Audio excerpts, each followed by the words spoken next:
दोस्तों, साल 2026 का पहला चंद्र ग्रहण अब लगने जा रहा है। फागुन मास की पूर्णिमा तिथि के दिन ये ग्रहण लगेगा और दिन रहेगा 3 मार्च 2026 मंगलवार, यानी कि होली के दिन ही साल का पहला चंद्र ग्रहण लगने जा रहा है। और सबसे बड़ी बात ये है कि ये ग्रहण भारत में स्पष्ट रूप से नजर भी आएगा। ऐसे में इस चंद्र ग्रहण से जुड़ी हुई कंप्लीट जानकारी आज के इस वीडियो में आप सभी के साथ शेयर करने जा रही हूँ। जैसे कि 3 मार्च को चंद्र ग्रहण कितने बजे लगेगा, ग्रहण कब शुरू होगा और कब समाप्त होगा, ग्रहण के सूतक काल का समय क्या रहेगा और इस सूतक काल में भारत में कौन कौन से नियम मान्य होंगे। क्या ये ग्रहण भारत के कई अधिकतर शहरों में नजर आएगा या केवल कुछ भाग में ही नजर आएगा, और भारत के अलावा किन किन देशों में इस चंद्र ग्रहण को देखा जा सकेगा। साथ ही ये भी जानेंगे कि इस चंद्र ग्रहण के समय आपको किन नियमों को पालन करने की ज्यादा आवश्यकता होगी और गर्भवती महिलाओं को कौन कौन सी सावधानियां जरूर रखनी चाहिए।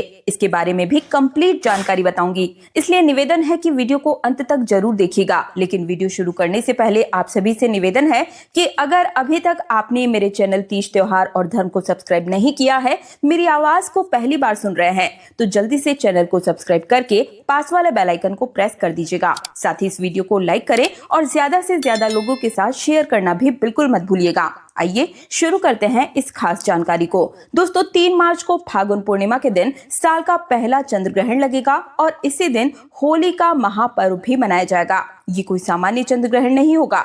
इस दौरान चंद्रमा लाल रंग में दिखाई देंगे, जिसे कि ब्लड मून की संज्ञा दी जा रही है। ऐसा नजारा तब देखने को मिलता है जब चंद्रमा पूरी तरह से पृथ्वी की छाया में आ जाता है। कुछ विशेष कारणों के दौरान इस चंद्रमा को सुर्ख लाल रंग में देखा जा सकेगा और ये चंद्र ग्रहण बेहद ही खास होने वाला है। इसका प्रभाव हम सभी की राशियों पर भी पड़ेगा। ज्योतिष के अनुसार चंद्र ग्रहण को एक अशुभ घटना माना जाता है और इस दौरान कई कार्यों को करना वर्जित भी बताया गया है। दोस्तों, चंद्र ग्रहण के समय चंद्रमा पीड़ित अवस्था में होते हैं और अशुभ फल ही प्रदान करते हैं, जिसकी वजह से इसका असर हर मानव जीवन पर पड़ता ही पड़ता है। आपको बता दें कि ये चंद्र ग्रहण सिंह राशि और पूर्वा फागुनी नक्षत्र में लग रहा है। इसलिए सिंह राशि और पूर्वा फागुन नक्षत्र में जन्मे लोगों के लिए ये ग्रहण विशेष रूप से प्रभावशाली रहने वाला है। इस राशि के जितने भी जातक हैं या जो भी इस नक्षत्र में जन्म लिए हैं, उन्हें खास सावधानियां बरतनी ही होगी। अपने स्वास्थ्य के प्रति सचेत रहना होगा। ये चंद्र ग्रहण आपके लिए कष्टकारी रहेगा। दोस्तों, साल 2026 का ये पहला चंद्र ग्रहण 5 घंटे 35 मिनट तक चलेगा। इस दौरान ये उपछाया, आंशिक और पूर्ण चंद्र ग्रहण के चरणों में होकर गुजरेगा। चलिए अब जान लेते हैं कि चंद्र ग्रहण किस समय पर शुरू होगा और कब खत्म होगा।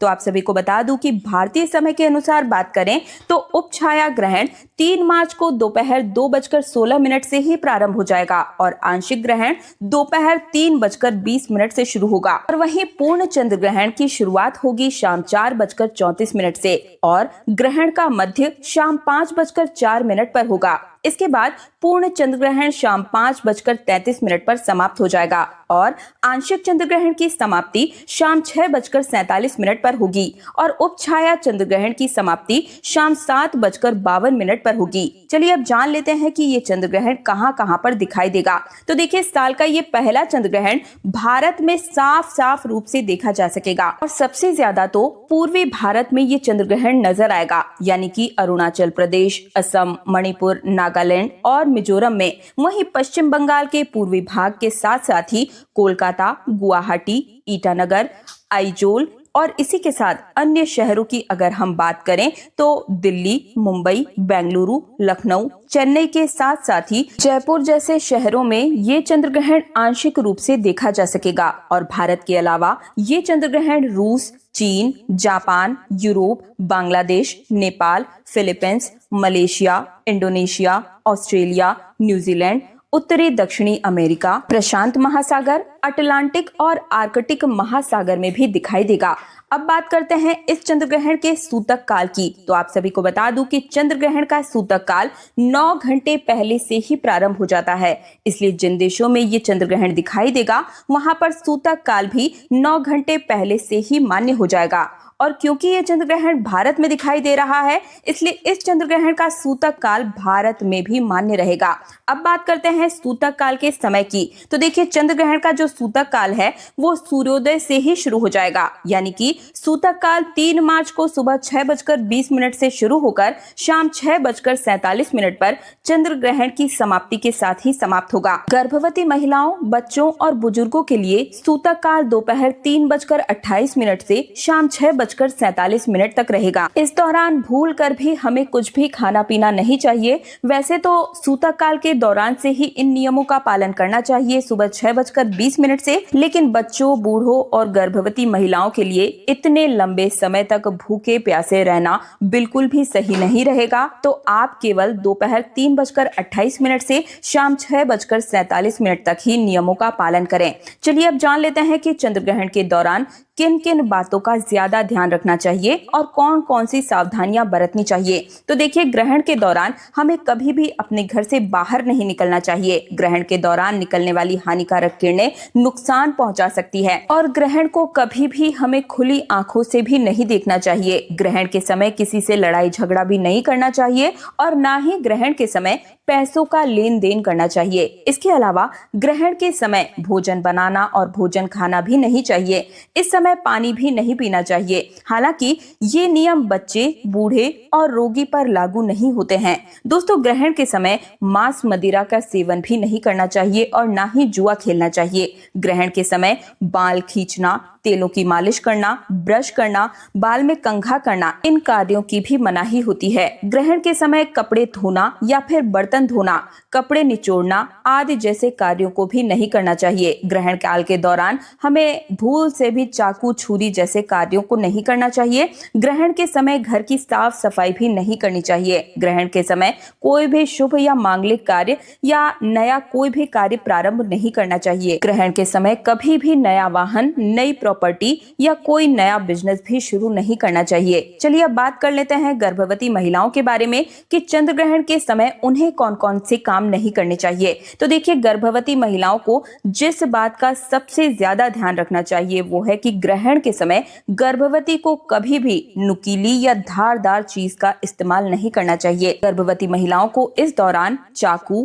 कैंची, सुई, नेल कटर, पेन, पेंसिल का इस्तेमाल नहीं करना चाहिए। इस समय सब्जी या फल इत्यादि भी नहीं काटने चाहिए। इस दौरान सिलाई, बुनाई और कढ़ाई भी नहीं करनी चाहिए। ऐसा करने से आपके होने वाले शिशु को भारी नुकसान भुगतना पड़ सकता है। आपने कई बच्चों के चेहरे पर देखा होगा या शरीर में कहीं न कहीं काट पीट के निशान बन जाते हैं। कई बच्चों के होठ कट जाते हैं। तो इसीलिए इस दौरान गर्भवती महिलाओं को नुकीली चीजों का प्रयोग बिल्कुल भी भूल से भी नहीं करना चाहिए।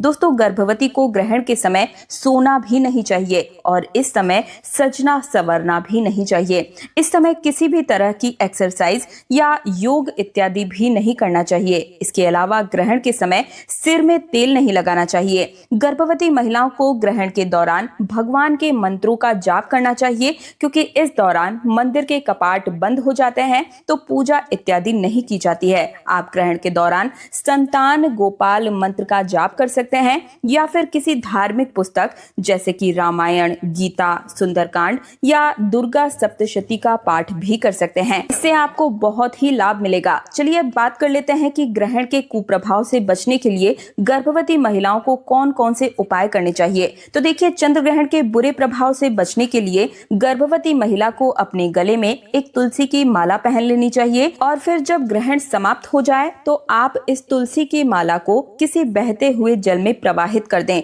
दोस्तों, ग्रहण लगने से पहले गर्भवती महिला को अपने पूरे पेट पर गेरू या लाल चंदन का लेप भी लगा लेना चाहिए। इससे ग्रहण का दुष्प्रभाव आपके या आपके होने वाले शिशु पर नहीं पड़ता है। साथ ही में ग्रहण के समय अपने पास एक नारियल जरूर ही रखें। इससे वातावरण से निकलने वाली हानिकारक किरणों का असर आप पर या आपके होने वाले शिशु पर नहीं पड़ता है। दोस्तों, जब ग्रहण समाप्त हो जाए तो गर्भवती महिला को गंगा जल डालकर ही स्नान करना चाहिए और स्नान करने के बाद अपनी यथाशक्ति के अनुसार कुछ न कुछ दान अवश्य ही करना चाहिए। इससे आपको शुभ फलों की प्राप्ति होती है और चंद्र ग्रहण के बाद में सफेद वस्तुओं का दान करना सबसे ज्यादा उत्तम माना जाता है, जैसे कि दूध, दही, चावल, शक्कर, सफेद कपड़ा या फिर चांदी। चलिए अब बात कर लेते हैं कि इस ग्रहण काल के दौरान भारत में रहने वाले लोगों को क्या नियमों का पालन करने की आवश्यकता होगी या फिर नहीं। तो देखिए, 3 मार्च को लगने वाला चंद्र ग्रहण भारत में दिखाई दे रहा है। इस वजह से इस ग्रहण से जुड़े हुए संपूर्ण नियम, सूतक से लेकर ग्रहण काल तक के जितने भी नियम हैं, उन सभी को पालन करना बिल्कुल ही अनिवार्य होगा, क्योंकि जिस देश में ग्रहण दिखाई देता है वहां पर उस ग्रहण का धार्मिक महत्व भी होता है। खासकर जिनके घर में गर्भवती महिलाएं हैं, उन्हें सूतक और ग्रहण के नियमों का पालन करना अनिवार्य होगा। और ये ग्रहण होलिका दहन के दिन लग रहा है, तो ऐसे में होलिका दहन की पूजा हम किस प्रकार से कर सकते हैं, इसकी संपूर्ण जानकारी मैंने अपने चैनल पर डाल दी है। अगर आपने अभी तक नहीं देखी है तो चैनल में विजिट करके जरूर देख लीजिएगा। इस ग्रहण काल के दौरान किसकी राशि क्या कहती है, वो वीडियो भी चैनल पर आ चुकी है, तो चैनल पर विजिट करके आप अपने अनुकूल जो भी वीडियोस हो एक बार उन्हें चेकआउट जरूर ही कर लीजिएगा और कमेंट सेक्शन में ओम सोमाय नमः जरूर ही लिखिएगा। मैं दिव्या आप सभी से आज्ञा चाहूंगी। ओम नमः शिवाय। हर हर